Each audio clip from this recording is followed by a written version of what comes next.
I will record. Yeah. So, thanks to MOK. I can record. I can record. I got the permission. Thank you so much. Yeah. Thank you. Thanks to MOK and thanks to Mr. Shiv Kumar. Today I am presenting before you some of the cognitive distortions. So basically, what I understood by cognitive distortion means the distortions which are created in our mind because of our thought pattern. Distortions which are our thought patterns. So these distortions will change our behavior, change our emotions, change our feelings and all. So actually these are the distortions what we have listed in the group. So all or nothing, mental filtering, overgeneralizing, discounting the positive, jumping to conclusion, mind reading. Okay, jumping to in that there is something called mind reading and fortune telling. Then magnification and minimizing, emotional reasoning, statements, labeling and mislabeling, personalization and control facility. So am I audible to everyone? Hello? Yes, sir. Okay. Yes. So, these are some of the cognitive distortions what we were discussing from the past 1 week, and I think 70% of these we have already the experts have covered, the resource persons have covered. So I have chosen mental filtering, as well as jumping to conclusion, as well as emotional reasoning. So regarding mental filtering, only for this particular topic, mental filtering, I just wanted to use NLP as the background. And if you don't have any objection, NLP as the background. I will just give you a brief introduction to NLP. These are the two creators of the NLP. One is Dr. Richard Bandler, another is Professor John Grinder. What was their aim is they wanted to study the successful persons, how they behave, what is their thought process, what are the patterns they follow, what are the daily routines they follow, because at that time a survey was conducted. So in that survey, it was emerged that only 7% of the population, world population, are highly successful, and 93% of people are unsuccessful. So they thought that why this large difference between successful people and unsuccessful people. So they decided to study the successful people. They took interview of the many successful people, studied their patterns, studied their habits, studied their daily routines. So you might have read something, a book called Stephen Covey, The 7 Habits of Successful People. It is based on NLP. 7 Habits of Successful People by Stephen Covey. It is based on the NLP only. So these are the founders of the NLP. Then based on their findings, and they also interviewed 2 psychologists. One is Virginia Satir, another is Milton Erickson. Virginia Satir was a psychologist who, just by asking questions to his client, she used to bring out his problem, and she used to give solution also just by asking the questions. No therapies, nothing like that. So she was very successful on those days. So she's hello. Clear the table, Lama. Pardon? Table? Hello. Sorry, sir. Sorry. You can see the screen. Yeah, we are able to see. Yeah. So Virginia, so they interviewed Virginia Satir also, and they imbibed their language patterns. And another person was Milton Erickson. He was a hypnotist. He was a disabled hypnotist. He was on a wheelchair, but he also used something called as hypnotic language to bring out the information from the client and then give solution to the client. So based on these things, they formed something called as neuro-linguistic programming. And then they, what you call it as, they projected our mind as NLP communication model.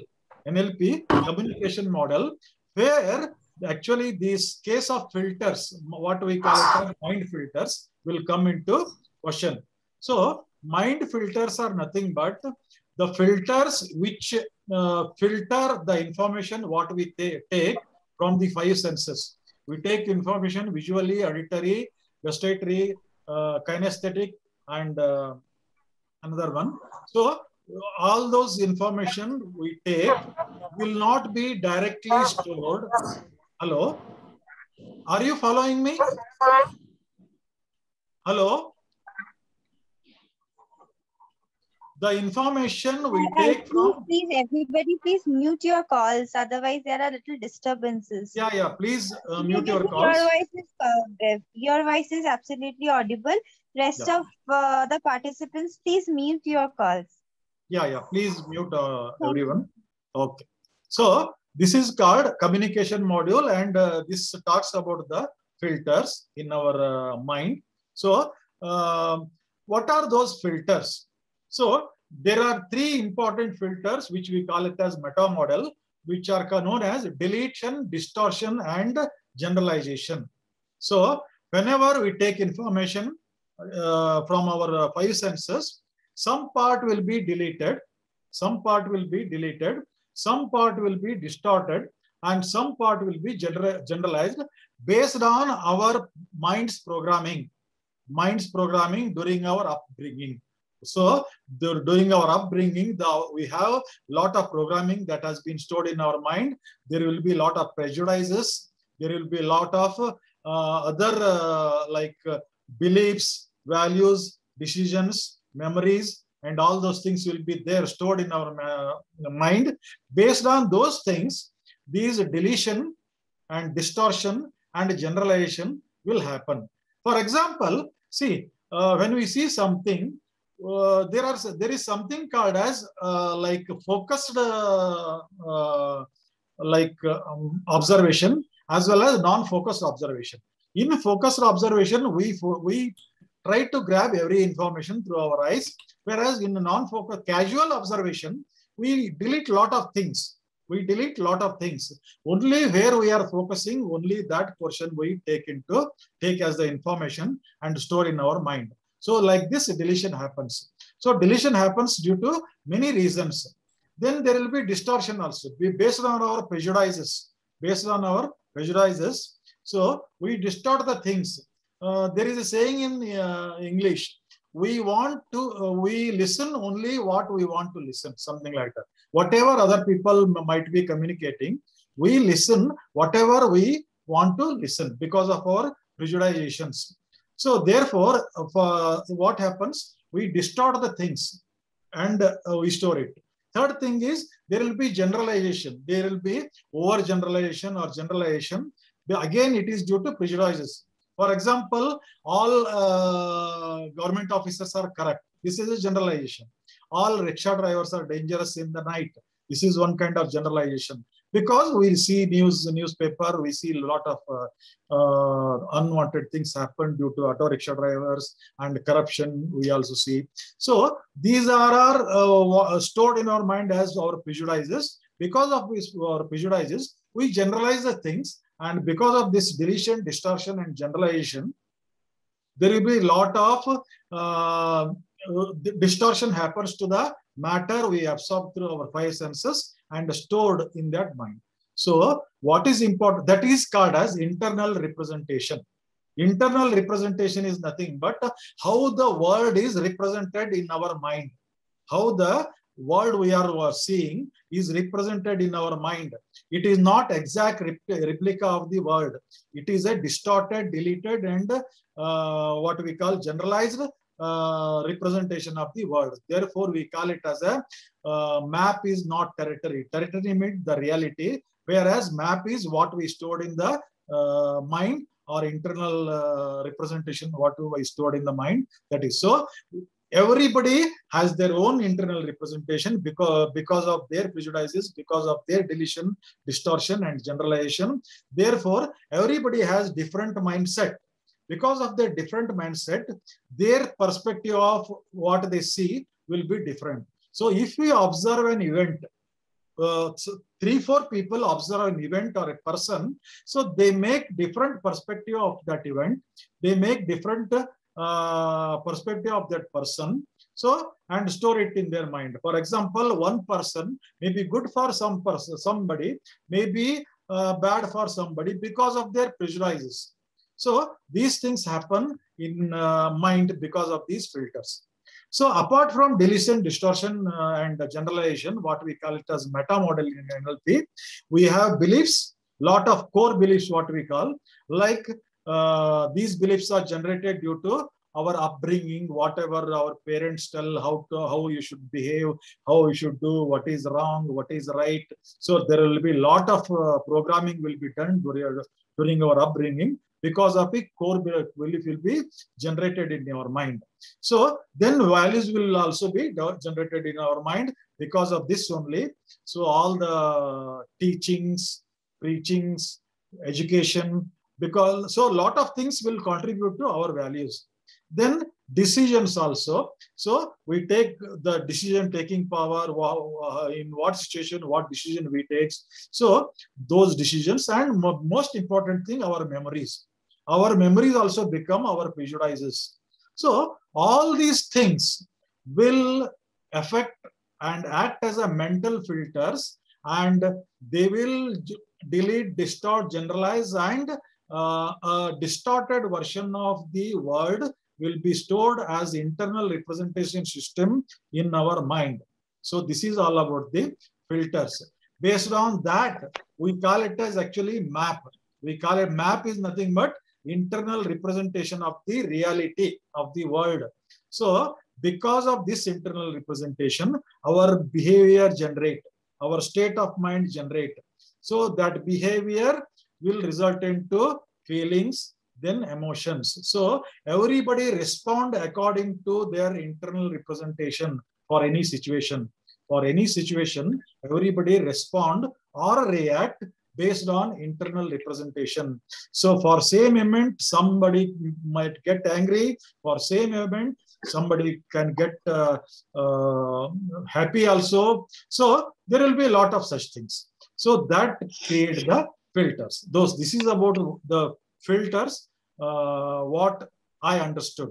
So any questions about these filters, mental filters? Hello? Sir, any questions?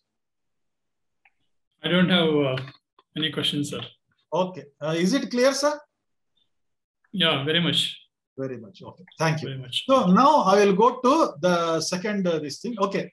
This is just a representation. See, this is the real world. Left side is the real world, and right side is the distortion version of the real world. That is what we call it as the internal representation. So distortion here means, so the matter which has been filtered and stored in our mind is called as distortion. So this is our world and this is the actual world.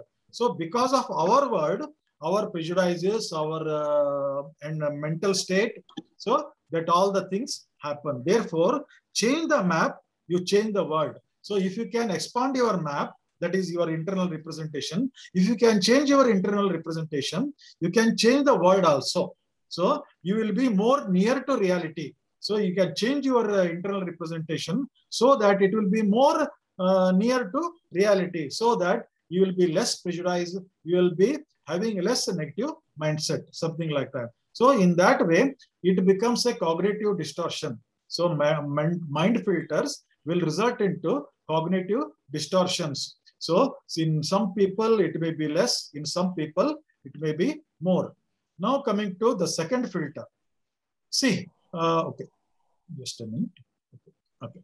Jumping to conclusions. This is also one of the things. So this is a very general thing. Everybody jumps to conclusion. Like it is also due to our prejudices. It is also due to our prejudices. When we see a person, we jump to conclusion based on somebody saying that like he is an angry person, he is a not good person, he is a bad person. We are expert in labeling. We are expert in giving judgment. We are expert in labeling. We are expert in giving judgment. So just I will go through this. So we all do this. We have all done it. Someone is telling us a story and we forge ahead, jumping to a conclusion. So somebody says something, we jump into a conclusion. So therefore what we say is, see, normally when we hear what we want to hear. We want to here. So, and we immediately jump to conclusion without understanding completely what he wanted to say. So it may or may not be correct, but we are convinced that we know the outcome. So in cognitive behavioral therapy, jumping to conclusions is a symptom of an underlying condition such as panic disorder, anxiety, or depression. So anxiety, see, some situations may not be dangerous, but we just come to a conclusion that it is a dangerous situation. For example, best example is, suppose you are traveling in a lift and suddenly power goes off. So lot of people will panic. What happens? Power goes off. So there will be generator will be, see, if you can think logically, then generator will be on, then power will come, then the lift will move up. But in that hurry of, in that mental state, a lot of people will panic. So normally jumping to conclusion result into panic disorder, anxiety, or depression. It is in the first, whatever the highlights are there, I have highlighted with the red color. So disorder, anxiety, depression. It is intrinsically tied to negative thinking patterns, similar to overgeneralization. It is something like overgeneralization and related to cognitive distortions. Again, what is jumping to conclusion? So it is a phrase used to describe a situation in which someone leaps into conclusion without sufficient information to justify it. He doesn't have any evidence that this particular situation is dangerous. He doesn't have any evidence. He cannot justify it, but still he is jumping to a conclusion that this particular situation is dangerous for me. So he is in panic. He is in anxiety. He may be in depression, something like that. So there are many different ways people jump to conclusion, as well as see. For example, there are a few things here, a few different types. Inference, observation, confusion. In this situation, you infer something using logic, but mistake it for the for something that is observed, that you observe physically. That means you are thinking logically, but still it is not actually reality. For example, you see a snake. Okay, you see a snake. Logically, it is correct that a snake is very dangerous. But how much, like how many snakes are, how many variety of snakes are dangerous? It may be a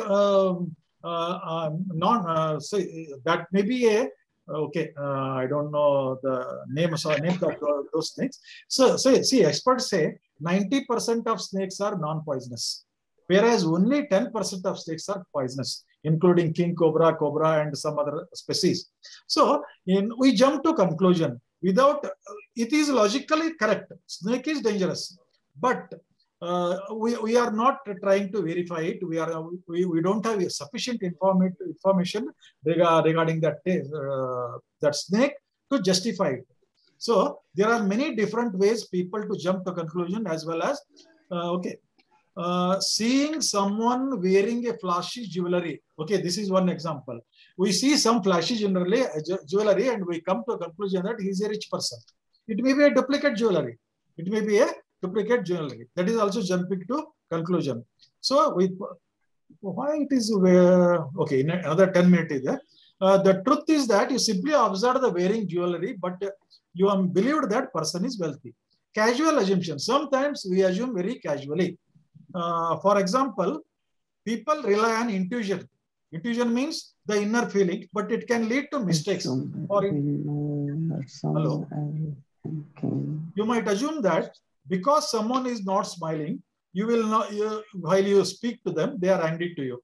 Okay, they may be you smile at somebody, and they may be in their own thought, they may be in their own world, so they might not have smiled at you. But you come to the conclusion that, you jump to the conclusion that they are angry with you, or something wrong with you. So that is also casual assumption. That comes under the casual assumption. But the lack of smile is nothing to do with you personally.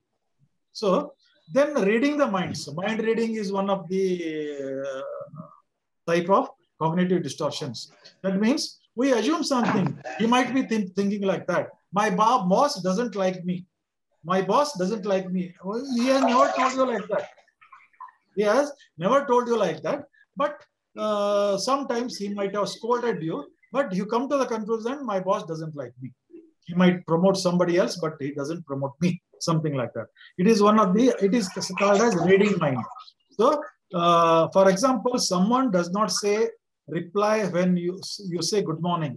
You say good morning, and you might assume that they are thinking they dislike you. When you say good morning to someone, if they doesn't reply, so you may think that he is angry with you something. Then there is something overgeneralization. I think overgeneralization already Madam has covered. So still I have some point here. Here you assume that because you experienced a negative result from an action once, you will always experience negative result from that action. For example, you might have met with an accident. From that day, there are many people, they stop driving. So accidents happens. So for example, car driving, you might have met with an accident. Then you stop driving the car. So there may be some negative instances, but from that day, you overgeneralize it so that it will happen you again and again whenever you see that object. So that is called as overgeneralization. And the next thing is, okay, examples of jumping to conclusion and mind reading. And there is something called fortune telling also. It is also like mind reading. You see, fortune telling means we expect something from the future. This may happen to me. This may happen to like this. I may fail in this subject. Without sufficient evidence, without sufficient information about it, we just come to the conclusion that this may happen. Like TV shows, there may be something like pralaya or earthquake or something like that. So that is also one kind of fortune telling. Fortune telling is now happening in TVs. So mind reading can actually be, mind reading sometimes can be a useful tool. We know that certain non-verbal behaviors and verbal reactions can give us clues about what someone is thinking. In some situations, this mind reading is useful also. So, okay, I will go to next this thing. Okay, fortune telling. It is a cognitive distortion in which you predict a negative outcome without realistically considering the actual odds of that outcome. You are not realistically considering its outcome. So, therefore, you are imagining something. You have become fortune teller to yourself. So this may happen to me, this may happen to me, something like that. So it will lead to anxiety and depression. Actually, such health disorders will be there. Like you have seen somebody with heart attack. Okay, I am fat, I am bulky, so I have cholesterol, so something may happen, something like that. This is also one type of positive fortune telling. So you don't have, you never have sufficient proof or sufficient information about that. Still you fortune tell. We have been able to predict the future to some degree, but not referring to clear events. I mean the natural ability we develop to predict. This is not that. The function as an adult, we make these sort of predictions constantly, and in this way our ability to predict the future is unnecessary. So it is a necessary skill also. To some extent, we need to predict the future. So that will give us hope. That will give us hope. Life depends upon the hope. But it should not be in a negative way. It should not disturb our day-to-day routine. It should not reduce our efficiency. Fortune telling should not reduce our efficiency. So predicting the future will be helpful in some way, but it will act as a negative distortion, cognitive distortion in many cases. So this is about the fortune telling. So the last thing will be emotional reasoning. See, reasoning means logically, when we think logically, so that can be called as a reasoning. But in emotional state, we forget about the reasoning. That means we take decisions based on emotion. For example, actually the people market their product so that we compulsively buy them. By the means of advertisement, they will create a need, even though we don't have a need of that, they will make us to buy by creating a need. We act because of this emotional reasoning. So we don't need some luxurious item, still we purchase it.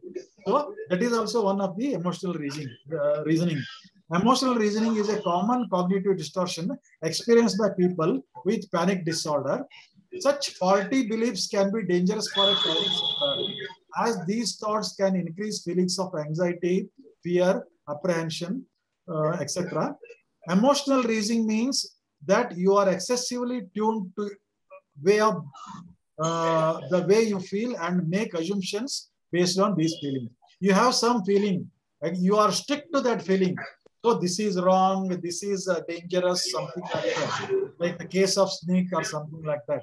When emotion is created. So that emotion will distort your reasoning power. So reasoning is nothing but it is based on evidences. So based on evidences. In short, you think something must be true simply because it feels true. So everything is you feel true may not be true. So you think something must be true simply because. Others, please can they mute their mic? There is some noise. Others can please mute. So I will go a little faster because time is this thing. For instance, you might be driving in the middle lane on a busy highway and start thinking traffic is really terrible. What if there is an accident? I can't get to an exit. I would be in extreme danger. So in traffic, this happens. So that is also emotional reasoning. So if you drive carefully, so you can easily come out of the traffic, but due to that, what you call it as disturbances created by the those kind of traffics, irritation and all, your emotion overtakes the reasoning power and it creates the panic disorder. So physically, your adrenaline begins to rise, your heartbeat beats rapidly, and your breathing becomes shallow. You begin trying to get into right line so you can get to exit. So this is the traffic case. So in traffic, many times it happens. If there is a lot of traffic, there is a rise in the adrenaline, the heartbeat increases, the breathing becomes shallow, especially if you are new to car driving. So this happens. So it may result into panic disorder, anxiety, and all those things. So logically, are you imminent danger? Are you in imminent danger? You have to think about it. Are you logically in imminent danger? Is the danger really exist? Do you have sufficient evidence so that to show that you are really in danger? So then only you can think in that logical way. You can calm yourself. You can control your emotions. Then you can come out of these emotions. Then only you can come out of these emotions. So with this, my presentation is over. So you can ask the questions. Sir, please unmute your mic. Unmute your mic. Sir, it is over. Anybody, any questions? Yeah, sir. Patil sir, it was excellent talk. Though I joined little late because of NLP, okay. It's going beyond. I will share the PPT because I may not be able to explain everything in the limited time. Now, three things. Today you covered mental filter.